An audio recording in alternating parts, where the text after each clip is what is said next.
Well, again, it's great to meet you. I'm looking forward to getting into it. So, again, thank you for taking a minute out today. Sure. So, let's begin our journey with this. I always start with this question. 6 years ago, the pandemic was changing our lives. How did you get through that era, and how has it changed the way that you work and do things today? Well, during the pandemic, I guess I was fortunate that I was kind of resetting my life anyway, and I was in grad school, and I had already survived a heart attack, which reset my life prior to that. So I guess when I was disrupted, I was already at home finishing my dissertation, writing it. So I was kind of already like sequestered at home doing that.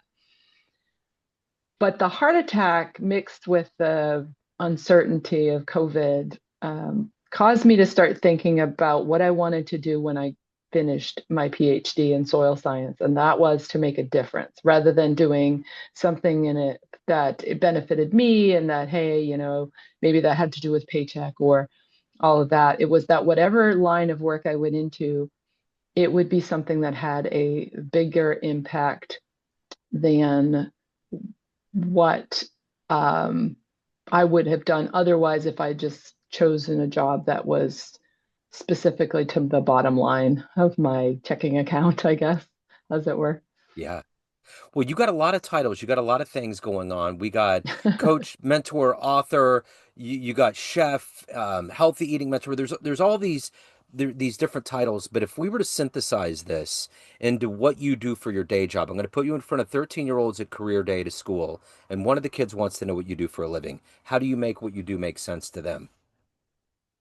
Sure. So my day job working as the director of agriculture for Planted, we make carbon negative building materials out of high biomass producing grass.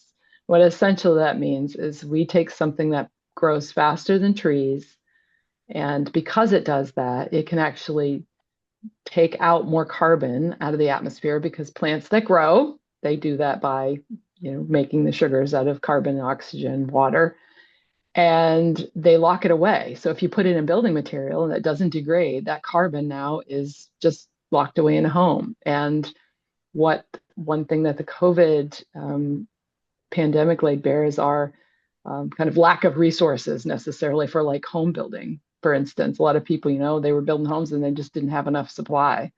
So we're both addressing that supply as well as doing the other thing is helping the climate. And then I look at it as when I go out and speak to people, it kind of broadens out into the other part of my life with the healthy eating podcast, as well as my book, Between Farm and Fork, is that message of regeneration and resiliency. So I'm taking the regenerative agriculture approach and sustainable agriculture and putting it into a more internal aspect of taking those same tenets and using it to regenerate and sustain people at the same time. So, what did you want to be when you were 12 or 13 years old and you were at career day? What was your dream job? Oh gosh, I wanted to be like a marine biologist, Huh? a model, and of course I wanted to do marine biology because every girl wants to Of swim with the course. dolphins, right? You want to work at SeaWorld. Yeah.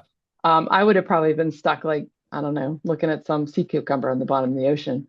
So I decided that wasn't for me. I did do modeling for a little bit because of my height. And so I was kind of in there, but that was, like so many people like acting, right?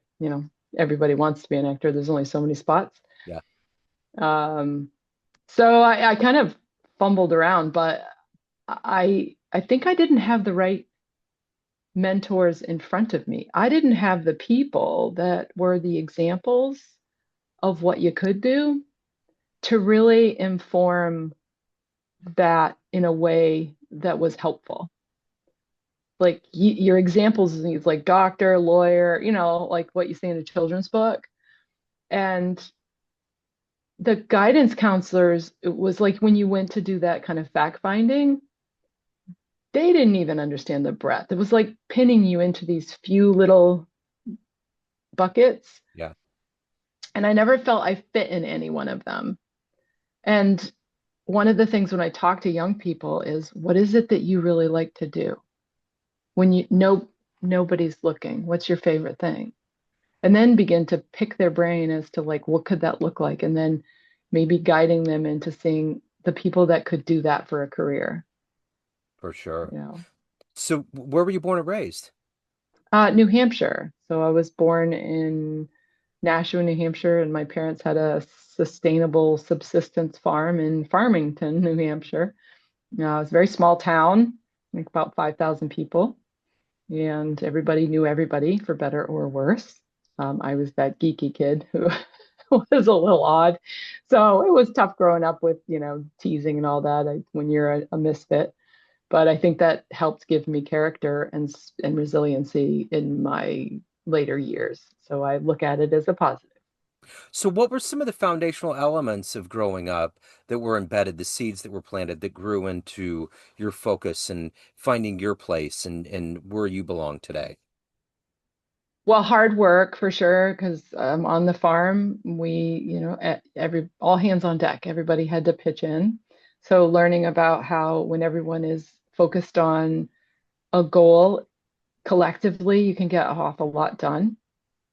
And the resilience of the problem solving, right? Like, if I can't go over the wall, can I figure out a way to go around it, or maybe figure out a way to knock it down and go through it? There may be that option as well, right? So I think those two things, and my dad was pretty hard on us as kids, and I learned I hated winter.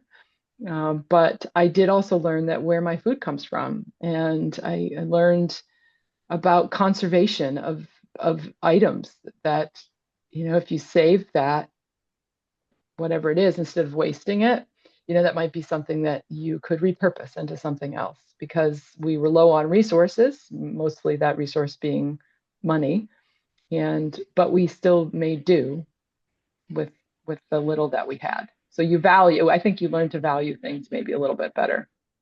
And pardon the noise in the people Oh, you're good. outside. Yeah, Okay. no, it's good. I don't hear anything. So Okay, who good. who's been that inspirational force? Who's been that hero that's allowed you to find your footing and who you are today? I would say it was a lot of people, actually. I think I truly believe it makes where it takes a village to raise a child. I think the more children get an opportunity to be able to have influence beyond their parents to see other aspects, I think it's really helpful. I had a dance teacher that instilled in me the hard work as well. Like you try and you don't get it right the first time, you keep trying. Other people in community organizations that kind of knew we were the kids that were poor, and they helped to create some experiences that were really lasting. So I think we're losing that a little bit right now, is that everyone stays in front of their screens and they stay inside their houses, and that influence of that person that's outside of the family nuclear unit can make such a lasting difference in the lives of younger people, So because nobody ever wanted to listen to their parents. yeah, right, exactly. Yeah, for sure. So you had mentioned it was tough growing up, kind of getting Mhm. picked on. What was one of the nicest things that somebody did for you early on in life or in general that changed the way that you viewed things or that was a huge boost for you? Hmm. I would say that, as kids, we were working all the time. We had school and then we had to work as farm chores and stuff all the time. But there was someone who had like a little summer camp with a lake, and they would let us go swimming because we never had the opportunity to go to this pool. We were too far away from like the city pool. And just that opportunity to just be a kid was wonderful, that someone would open up their home to allow us to come over and have fun and just chill was really, that kind of was, they weren't related to me. They were just a person's like, hey, you know what? I have this. I see these kids, it's hot this summer. Let's invite them and the mom over, and allowing my mom to just sit there with a glass of iced tea or something and not have to worry about her kids and just relax. Yeah. I think there's a benefit in that every once in a while you work hard, but every once in a while you need a break. Yeah. And I think that's an important thing that uh, we have to remember, that we need an opportunity to reset. So, if you could meet one person alive on the planet right now that you find fascinating that might help you on your journey, who would you love to Mm. meet and talk to? Mm. That's a very good question. There's so many people, but I think I would like to meet Greta Thunberg Yeah. because I just would love to sit and have a conversation about how she finds the resilience and the stick-to-itiveness to do what she's doing, and Yeah. in the face of a lot of odds. And she has made an amazing amount of difference by galvanizing other young people to take hold of, their collective futures and For make a sure. difference. Yeah. So let me ask you this. What is the energy every day for you to get up to do the work that you do, collectively, holistically, to do it well, to take care of your soul? What is that vision for you every day when the alarm clock goes off? Leaving the planet in a better way than when I found it. It's kind of like when you hike, leave only footprints, take only pictures. Um, I guess I think of it that way, is what can I do to make a difference? I'm like full of metaphors of like you point a finger, you got a bunch of them pointing back at you. Yeah, So I always think like, instead of saying what can they do, what could corporate do, what could whatever do, what little thing can I do today to make a difference in that? I think of it as the ripple effect. You can drop a little rock in a pond. How far do those ripples go? Imagine if you had a bigger rock, you'd make bigger ripples. So totally. that's what gets me up every day. We live in a world now of increasing stress and strife that goes without saying. Do you remain hopeful with everything? Because there's a lot of things that have been pulled back environmentally, immigration, we're in a war, there's all these things. Do you remain hopeful? Absolutely. Have you heard of the fable of the hummingbird? I believe so. It's been a little bit. Yeah, so you have all these animals around, and the forest is on fire, and this little hummingbird is flying back and forth with a little bit of water to try to put the fire out. And all the other animals, including a big elephant with a big trunk, could suck up a lot more water, are all going, "Why are you bothering? This fire's too big. We can't put it out." And one of the hummingbirds stops for a minute, looks at him and says, "Well, at least I'm doing something." Yeah. Imagine if everyone grabs a little bit of water, it probably gets fire out. Because the alternative isn't very pretty either, because if we No. do nothing, we don't make change either. Yeah. So if we all at least do something, it's at least we could at the end of the day say we tried. And I work in environmental stuff, and I know the calculations are pretty rough for now, in that we will have climate disruption. We can't stop it, but we can mitigate it. I like to think I feel hope that there are many other countries that are doing lots more than perhaps we are. But I also believe that there are many, many people here on US soil that are doing a lot behind the scenes and not letting the hope go. Yeah. Because I read Jane Goodall's book, Hope, I did and too. that would give you, like, that's the mindset we need, is Yep. that it's the little groups of people individually that are doing it that are I going to make a totally agree. difference. Yeah. So let's say you had a dream tonight, you were into the 18-year-old version of you, and you walked up to that young version and there was a film projector and you hit play and it was a 60-second highlight reel of the life you've lived. Would that young version of you believe that your life turned out this way? Not at all. Not at all. I mean, the premise of my whole book is like, that's why I wrote it. I was one to get it down on paper, but also to show other people the path isn't linear, and everybody, when they're 18, thinks it's a straight line to success. and it isn't. It's not at all. It's a pile of spaghetti. But the one thing is, if I could give my 18-year-old self more advice, I would say fail fast, fail often, because you'll get to the finish line sooner. That's great. So let me ask you this. Of everything that you've done, accomplished, and evolved to, what are you ultimately the proudest of? My kids, Yeah. yep, they're all amazing in Yeah. their own unique ways. And I cannot take 100% credit for it. I think they can take most of the credit for it. I instilled them hard work and things of that nature that I think gave them a good foundation. But ultimately, I think by me allowing them to be themselves, that was the biggest gift I could have given them. So if you walked into a room of everybody that's known you in a business sense throughout your career, and you could go to a podium and tell them one fun story, maybe the first concert you went to, maybe a wonderful place you traveled to, jumping out of an airplane, outrunning a bear, some kind of fun story that might that would just cast you in a little bit of a different light. What story would you tell that room?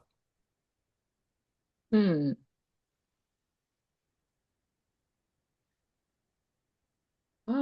Let's see. That's a very good question. Well, probably the most interesting one, because I've done a lot of very interesting adventures, was with my kids when we were camping. I took my kids on a kind of a cross country trek with a Honda Element, a 2-year-old, a 7-year-old, and a 9-year-old, or a 9-year-old and 11-year-old. That's how old they were at the time. Myself and a bunch of camping gear. And at one point, we were out in Wyoming and we saw this sign. It's like, go see some wild horses. You could just kind of drive down this dirt road. And so the kids thought, yeah, let's go see these wild horses. And I'm driving down this dirt road that only has these little signs that have numbers on them. There's no, it's just this map that we found in one of these gas stations, the trifold kind that you see. And Yeah. I'm like heading for this point on this map, and it starts to rain. Well, what I didn't know, being from New Hampshire for rains, you can kind of drive on a dirt road. It's not that big of a deal, but not out in the high desert where it doesn't get much rainfall and the soil is extremely dry and it's very dusty. And all of this rain starts to, in any area that's a gully, it starts to wash away the road and turn this soil into like clay and muck and slime. And before long, my tires were completely encased, where you couldn't even have passed the paper between the hub and the tire. Like there was just mud encased tires. Yeah. I had mud on my roof. It was just a total mess. And but we kept going because we just wanted to see these wild horses. We're hyper fixated on that. And I got stuck 17 miles from nowhere, no cell reception, a 2-year-old who definitely needed a diaper change at that point, and the diaper bag happened to be back at the camp because we only thought we were going for like a 1 hour trip. Oh no. Um, and at that point, I was like, well, I must remain calm because my kids are in the car and I don't want them freaking out. But I had to use my resources. And this is where my farm background really came in handy because we had gotten stuck in the mud on the farm before. So I was able to, apologizing to the sagebrush, yank some of that out of the ground, stick it under the tires, and got myself out of that pickle. Because if not, I would have had to wait until someone happened to come along this road in the middle of nowhere. So it probably wouldn't have ended well. Yeah. Wow, what a great story. Um, so let me ask you this. Everyone has a perception of you. Family, friends, clients, Mhm. colleagues, everyone that gets your book, everyone that knows you in varying capacities, that you run the show. What's your perception of you? Who do you think you are? Well, I think I'm too hard on myself and probably too hard on other people as well, because I have high expectations of individuals. Um, I'm inquisitive and I like to explain the why, maybe too much.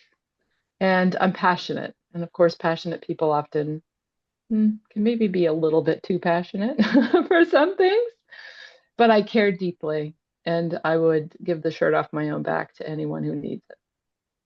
So if anybody wants to get your book, they want to reach out, they have questions, any of the good work and all the varying capacities of what you're doing, where do they go? So for my book and anything having to do with the food related coaching side of things is ohletzgrow.com. So that's my last name and the word grow. So ohletzgrow.com is my website. You can find my book Between Farm and Fork on Amazon, Barnes and Nobles, books.org, or wherever you can get a book these days. There's the audio book as well as Kindle and traditional form book. And for my work at Planted, you can reach out to plantedmaterials.com and check that out if you're interested in that aspect of what I do. And that's planted without the E. We save the E because we save the environment. I like it. I love it. I will put these links in the show notes. Janel, this has been so good. Thank you so much for your story. Thank you for your time. Best of luck with everything. It was great to meet you. Thank you. It was great to meet you as well. Have a great day. Yeah, you too. Yeah, you bet. And I operate pretty quick, so I will have links over tomorrow. I'll send them over your way. So again, thank you. It was so good to meet you. What a great story. Nice to meet you as well. I like your podcast. It's great. Thanks. Thank you.